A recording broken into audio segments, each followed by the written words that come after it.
என் பேர் சவுந்தரராஜன். நான் சைதாப்பேட்டை சட்டமன்ற தொகுதியில் வந்து வேட்பாளராக போட்டிட்டு இருக்கேன். நாம் இந்தியர் கட்சி சார்பாக. நாம் இந்தியர் கட்சி கடந்த ஒரு 7 வருஷமாக வந்து தென் மாவட்டங்கள் அதிகமாக இருக்குது. இந்த வாட்டி முதல் முறையாக வந்து வட மாவட்டமான அதுவும் தலைநகரான சென்னையில் வந்து ஒரு 6 தொகுதியில் நாங்கள் போட்டிடுறோம். தமிழகம் முழுக்க ஒரு 32 தொகுதியில் போட்டிடுறோம். இங்கே எங்களுக்கு வெற்றி வாய்ப்பு பிரகாசமாக இருக்குது. கடந்த 10 நாளாக நாங்கள் வந்து தொடர்ந்து பிரச்சாரம் பண்ணிகிட்டு இருக்கோம். மக்கள் எங்களுக்கு பெரிய ஆதரவு கொடுத்துட்ருக்காங்க. நாங்கள் பார்த்த வரைக்கும் மற்ற கட்சிகளை விட எங்கள் கட்சிக்கான ஆதரவு ரொம்ப அதிகமாகவே இருக்குது. அதுக்கு முக்கியமான காரணம் அங்கே இருக்கக்கூடிய அந்த மீன் மார்க்கெட்டு. நீங்கள் திங்கள், புதன், சனி, ஞாயிறு இந்த 4 நாள் பார்த்தீங்கன்னா அந்த பக்கம் போகவே முடியாது யாருமே. பெரும்பாலும் பார்த்தீங்கன்னா பைக் எல்லாமே அந்த பிரிட்ஜிலேயே பார்க் பண்ணிடுறாங்க, சப்வேலையே. அதனால் அங்கே இருக்க மீன் மார்க்கெட்டை எடுத்து நவீன பயன்படுத்தி வேறு இடத்துல கிட்டத்தட்ட ஆட்டு தொட்டி இருக்கு இல்லையா, நவீன ஆட்டு வச்சு கூட கட்டியிருக்காங்க. அந்த இடத்துலையே வந்து மாற்றிட்டாங்கன்னா இங்கே ஜீனிஸ் ரோடுக்கு டிராஃபிக் குறையும்.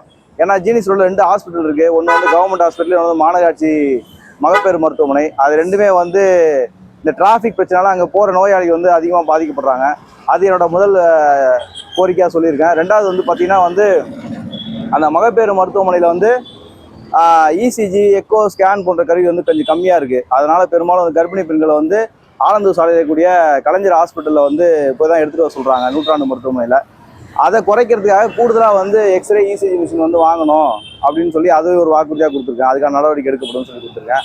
பெரும்பாலும் வந்து பார்த்தீங்கன்னா சைதாப்பேட்டில் வந்து லோ மிடில் கிளாஸ் இல்லை லோ கிளாஸ் பீப்புள் தான் ரொம்ப இங்கே அதிகம். அவங்க இப்போ பெரும்பாலும் ஸ்லம் கிளியரன்ஸ் போர்டில் இல்லை நகர்ப்புற வாழ்வு மேம்பாடு வாரியத்துக்கு கீழே வீடு கட்டி கொடுத்து ரொம்ப பழைய வீடுகள்லாம் இருக்குது, அதெல்லாம் மறுசீரமைக்கணுன்றது சொல்லியிருக்கோம். இது இல்லாமல் அடையாறு ஆற்றங்கரை ஓரம் இருக்கக்கூடிய மக்களுக்கு வந்து அதே இடத்துல இந்த மாதிரி நகர்ப்புற வாழ்விட மேம்பாட்டு வாரியத்தின் கீழே அவங்களுக்கு வந்து புதுசாக வீடு கட்டி கொடுக்கணும்னு சொல்லியிருக்கோம்.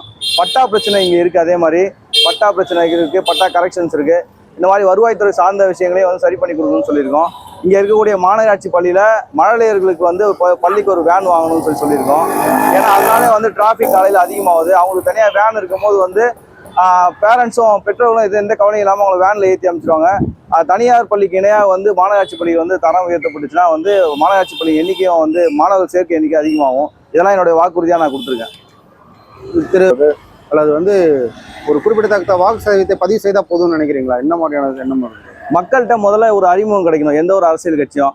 நீங்கள் சொன்ன மாதிரி வந்து இப்போ அமைச்சராகக்கூடிய இந்த தொகுதியோட எம்எல்ஏ வந்து மாசுகுணி வந்து கடந்த 15 வருஷமாக வந்து தான் வந்து போஸ்டிங்கில் இருக்காரு. அதாவது முதல்ல மேயராக இருந்தார், அதுக்கப்புறமா எம்எல்ஏ ஆனார், அதுக்கப்புறம் தான் அமைச்சரானார்.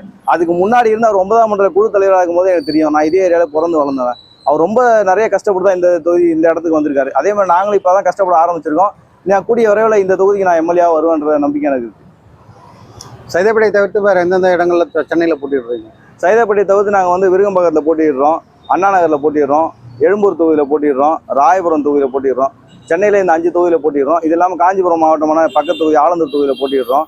நம்ம செங்கல்பட்டுல வந்து தாம்பரம் தொகுதியில் போட்டிடுறோம். இந்த பக்கத்தில் ஒரு 7 தொகுதி, விழுப்புரம் மாவட்டத்தை மயிலம் தொகுதியில் போட்டிடுறோம். தமிழ்நாடு முழுக்க 32 தொகுதியில் வந்து போட்டிடுறோம். என்னோட நம்பர் வந்து 6ஆம் நம்பரில் ஸ்டாண்டர்ட் சின்னம் சவுந்தரராஜன் இருக்கும், நாம் இந்தியர் கட்சி.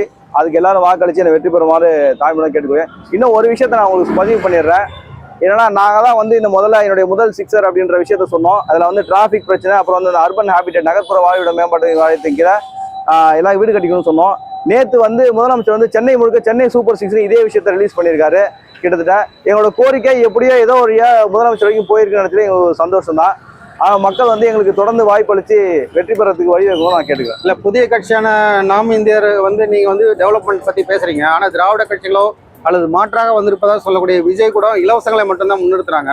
இது வரைக்கும் இந்த தேர்தல் அறிக்கையில் இந்த மாதிரி யாரும் பார்த்ததில்லை. எல்லாத்துலேயும் ஒரு டெவலப்மெண்ட் பண்ணுறதோ கட்டமைப்பு உருவாக்குறது தொடர்பாக தான் அறிக்கைகள் இருக்கும். இந்த முறை வந்து தேர்தல் அறிக்கை தான் முற்றிலும் இலவசம் பற்றியே எல்லா கட்சிகளும் பேசியிருக்காங்க. இந்த விஷயத்தை நம்ம எப்படி பார்க்கறது? இல்லை சார், இலவசங்களில் வந்து எது அத்தியாவசியம் எது அனாவசியம் இருக்கு. இப்போ வந்து கல்விக்கு நீங்கள் கொடுக்குறீங்கன்னா அதில் கொடுக்குற இலவசம் வந்து அத்தியாவசியமான இலவசம். மருத்துவத்தில் நீங்கள் இலவசம் பண்ணீங்கன்னா அது அத்தியாவசியமான இலவசம். மற்ற விஷயங்களை நீங்கள் கொடுக்குறீங்க. இப்போ நான் 8000 ரூபா கூப்பன் வந்து அனாவசியம் தான் நான் சொல்லுவேன். அது வந்து அத்தியாவசியமான ஒரு இலவசம் கிடையாது, அது அனாவசியம். பப்ளிக் மணி எடுத்து திருப்பி பப்ளிக்கிட்டே கொடுக்குறாங்க. இந்த மாதிரி பழக்கங்கள் முதல்ல தவிர்க்கப்படணும். மக்கள் வந்து இது வந்து ஒரு பெரிய விஷயமா பார்க்குறாங்க. அவங்களுக்கு அந்த அடிப்படை உண்மை புரியல. இந்த 8000 ரூபா கூப்பன் என்னன்னு கேட்டீங்கன்னா, நம்ம பணத்தை எடுத்து நம்மகிட்ட கொடுக்குறாங்க. ஆல்ரெடி 10 லட்சம் கோடி கடன் இருக்கு தமிழ்நாட்டில்.